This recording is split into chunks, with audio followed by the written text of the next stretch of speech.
Hello and welcome everyone to Riding with the Marks. I'm Matt. I'm Shane. We just got out of the fabulous emancipation of one Harley Quinn and a very tiny little subtext, Bridget Burke. Pretty much. So this movie, chaotic, action-packed, woman, just, go girl power, Spice Girls. What is it, Bjorn, yeah, sure. No. I know. Rosie the Riveter or whatever.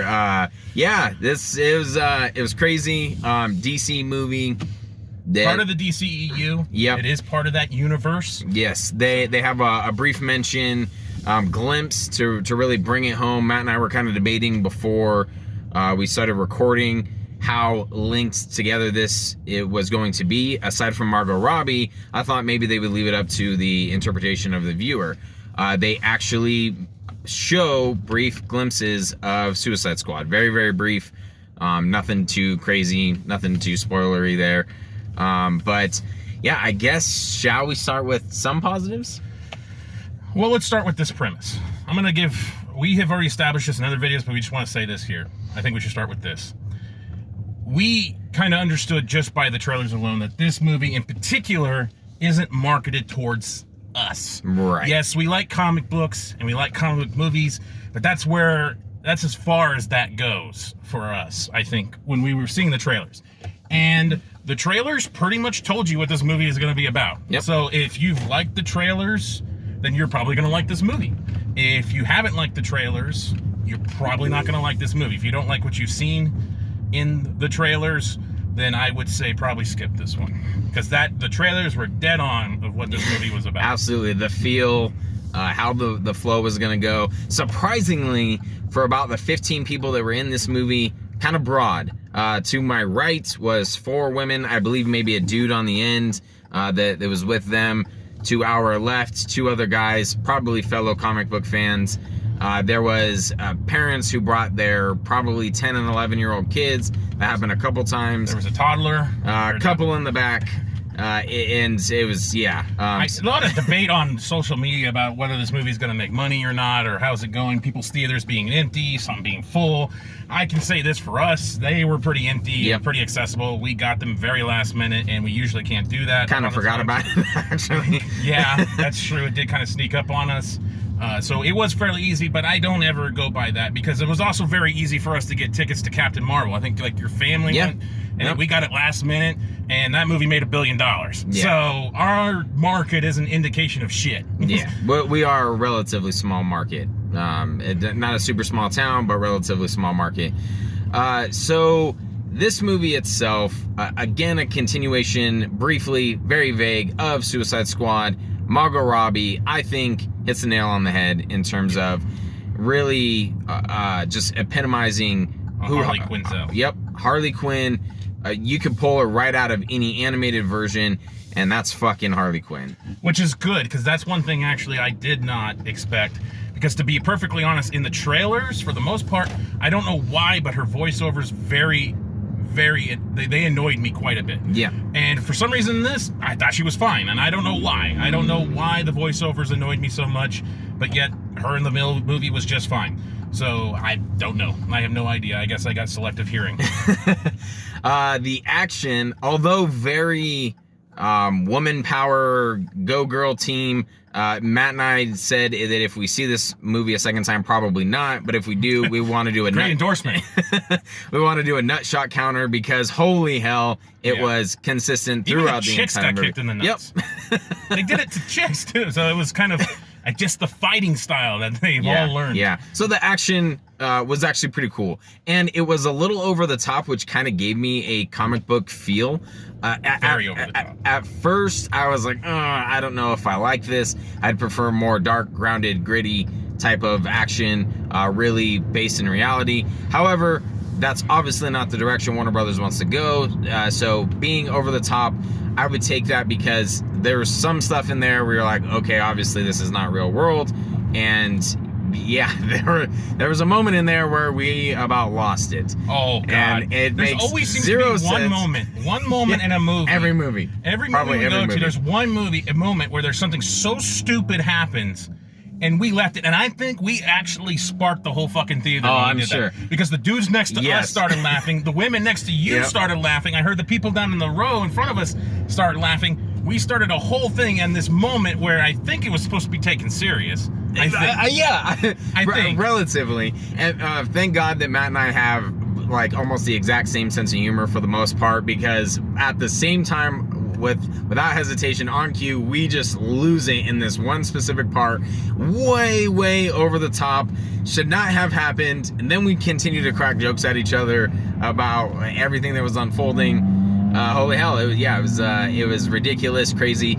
So that can kind of that could be considered a positive. I also enjoyed the fight choreography for the most part. Yeah, was okay, because you got to understand the people that came in and did this was the director of John Wick, so you could tell that there is that kind of fighting thing. But they were trying. He was brought in for like reshoot action, and you can tell they didn't have time to nail this stuff down as much as they wanted. Yes, it looks good and it's presented good, but there's also a lot of things that annoy the shit out of me. Like it doesn't make sense. Yeah, like guys running at people with guns. They're running at them, hesitating and going, huh, and then whack.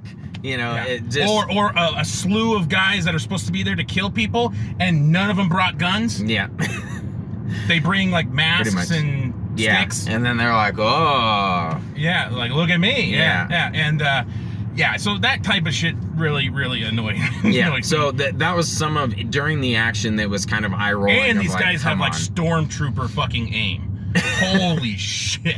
Yeah, they can't hit crap.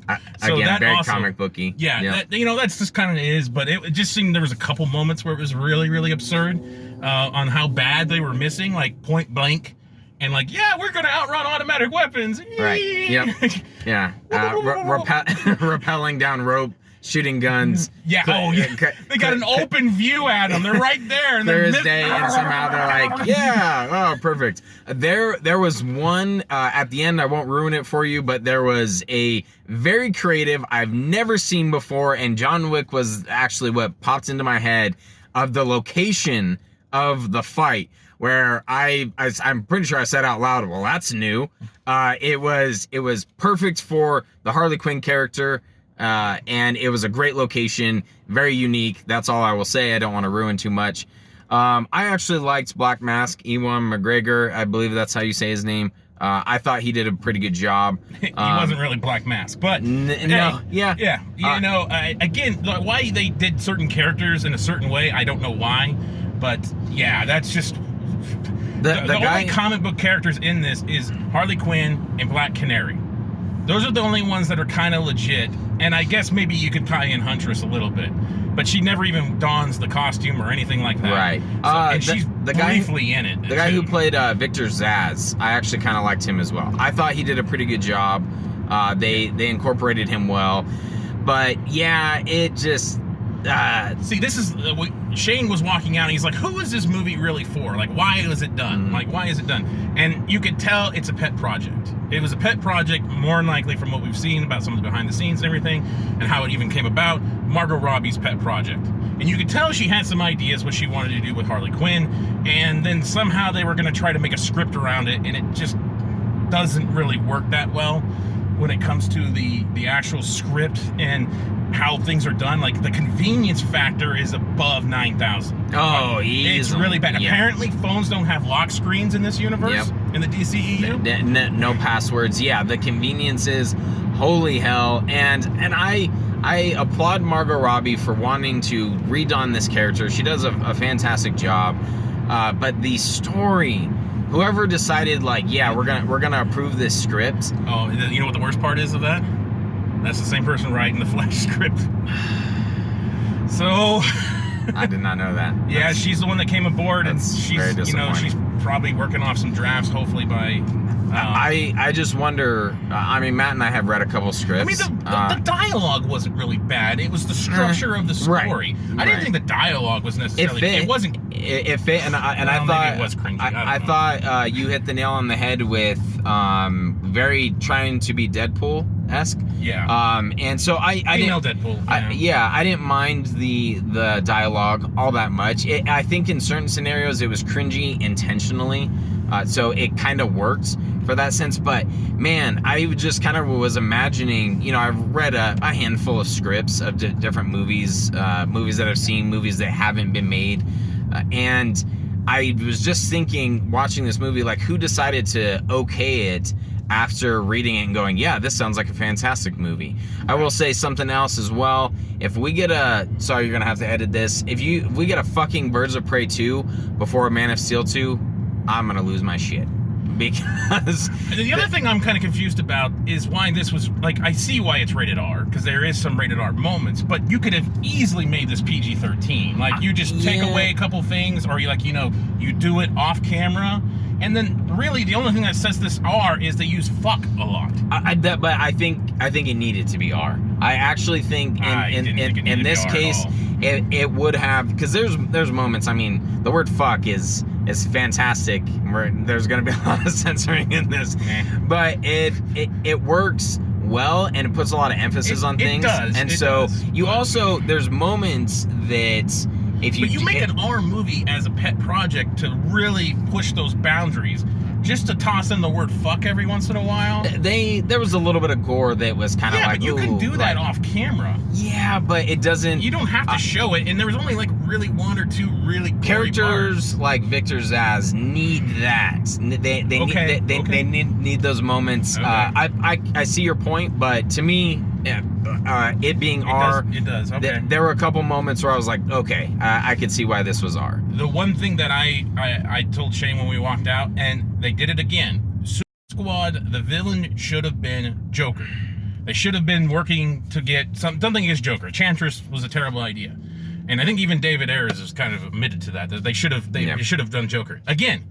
If you want to have the emancipation of Harley Quinzel, why isn't Joker the villain? Why have a half-ass black mask with Ian McGregor playing him, and just for a moment, and he really doesn't have much screen time, you really don't get any idea about the guy, why not make it Joker? Yep. If you're going to have this kind of girl power moment movie, why not Joker?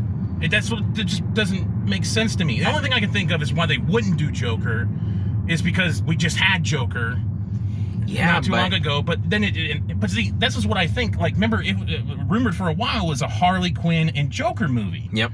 And I think that's kind of what they were thinking about these ideas, I think. And then the Black Mask thing came over from Gotham City Sirens. Yeah. I actually think if you have a Joker in this, that's going to sell your tickets. Harley Quinn and the Joker. Harley Quinn v. Joker. Right. Dawn of can't think of anything good.